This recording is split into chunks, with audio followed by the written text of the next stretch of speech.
Hello, this is Group 4, Marie Girault, Karakashian, and Pamela Marcenaro. Today we will be presenting one of the 5 community college missions, developmental education, and the issues, challenges, and solutions.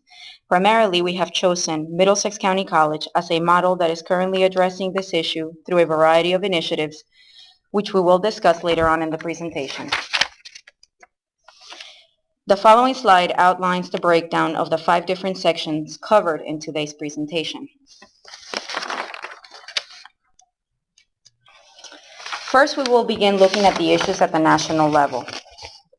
I would like to start with the heading on the top as we look at non-traditional students being the new norm in our colleges. This means that our students are so diverse based on their situation, age, and socioeconomic background that in many cases their levels of college preparation vary greatly, directly impacting their college preparation and also the issues with developmental education. Number of students across the U.S. that are in remedial coursework are staggering. Specifically, at community colleges, students show a grimmer picture when it comes to success, although we are the responsible institutions to assist in the remedial education. Nationally, 50% of students in community colleges need remediation, 44% of them at least one developmental course, and the likelihood of graduating from community college is very low, under 10%. Based on research, the notion that developmental education helps the students' overall academic success is not necessarily the case, with many not even completing these courses or moving on to college-level classes. Next, we are going to discuss issues at the state level. In New Jersey, the problem is just as great. Even looking at data comparing it to the national average of 50%, New Jersey is at approximately 70% of students that need remediation within community college. This varies greatly within counties as it ranges from 52 to 88% based on school districts, communities, curriculum, teaching, which is different from school to school. In addition, this costs the state of New Jersey $70 million annually in instruction, which could be used to allocate funds to strengthen our schools as a whole and overall services offered. Although the state community colleges made an agreement in the mid-2000s to use Accuplacer to test the college readiness, still different community colleges have different activities when it comes to serving developmental students. Everybody is really part of the problem. Next, we're going to talk about the issues on the front line, the problems with students and faculty. In a report by the New York Times, many students are inaccurately and unnecessarily placed in developmental courses, diminishing their chances of success and completion. Also, within the different school districts across the U.S., there are the variations on student preparation and college readiness. Schools don't prepare students as properly, and different states and their counties have different requirements. This misalignment leads, at no fault of their own, to students that get caught up in the system and can't progress. Research shows that some faculty teaching these courses unfortunately don't help the cause, and depending on how much work and effort they put into the class, their students are directly impacted by it. Clearly, they need the extra support, and faculty should adjust their teaching styles and take a more hands-on approach. Also, it is very important that whatever information and data is available to faculty, that students understand it so they connect to their teachings with the faculty and they can work together. Now, I will pass this on to Ara, who will discuss challenges in developmental education. Thank you, Pam. There are many challenges that exist when speaking of developmental education. Developmental education should be avoided before entering college. Community colleges are concerned with quality of education in high schools. As a student begins coursework at the collegiate level, a community college is left with correcting the unprepared level of knowledge that a student has attained from kindergarten through the 12th grade. This level of unfinished achievement and incomplete quality become the responsibility of faculty in higher education. Also, students spend an unnecessary amount of time in remedial coursework prior to matriculation. As students are passing their efforts and time through developmental education, financial aid and other resources are being spent with little progress. Another challenge that exists with developmental education is assessment and placement, which must improve at the entry point for students. The tightening of processes in assessment are supported by legislators who frown on poor-performing community colleges. A lack of buy-in from faculty and staff can destroy the process before given a chance to be implemented.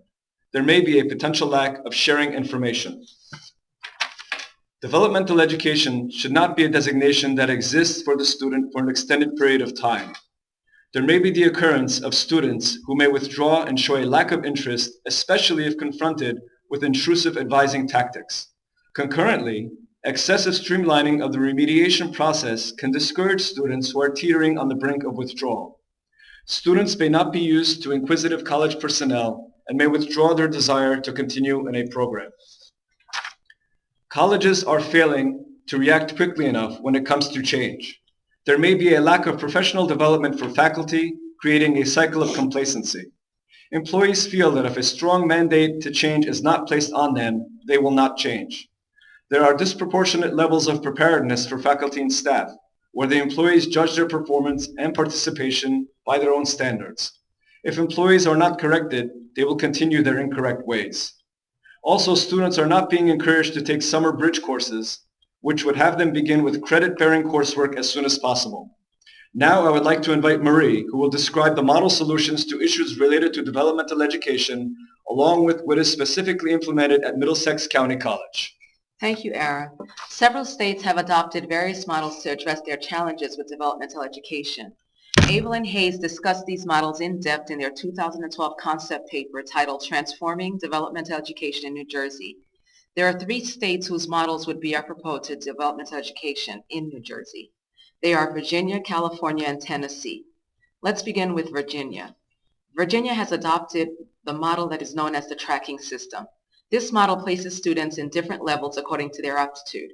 The advantages to this model is that the courses are set up in modules, giving the students an option based on their ability. The downside is that remediation never really goes away.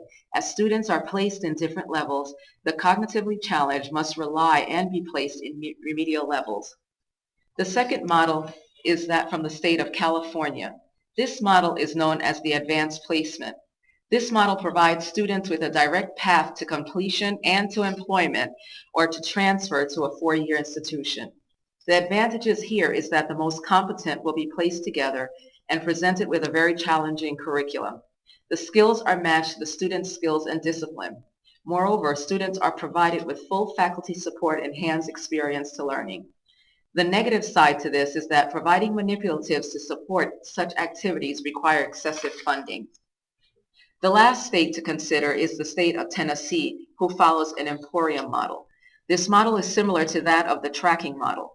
Here, students receive 1 hour of lecture and 2 hours of lab work. This model raises students' self-esteem, decreases students' anxiety in math, and is very cost-effective. However, although it is cost-effective, obtaining the initial funds to begin such an operation can be challenging.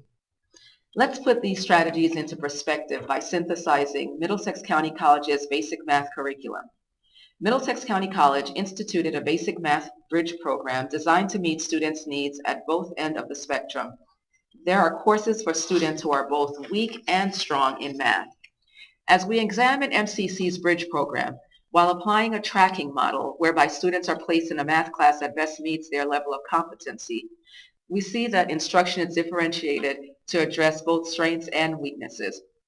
Employing an advanced placement model, MCC targets those students who can be challenged.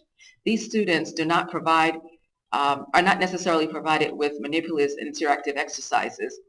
They do not have to spend time taking courses or reviewing materials that have already demonstrated proficiency. Finally, they employ an emporium model while providing modules of 6 to 8 week sessions of a course.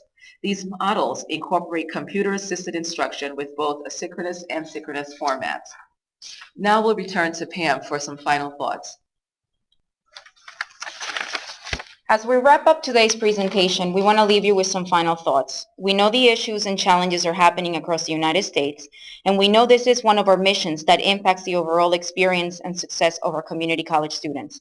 We also know that many community colleges are taking notice and trying to address the problem. As we move ahead, we should learn from each other, share practices, reflect on what works and doesn't, and open up the conversation, ultimately for the success of our community college students. We want to thank you for taking the time to listen to our presentation. Have a great day. Now on to the references.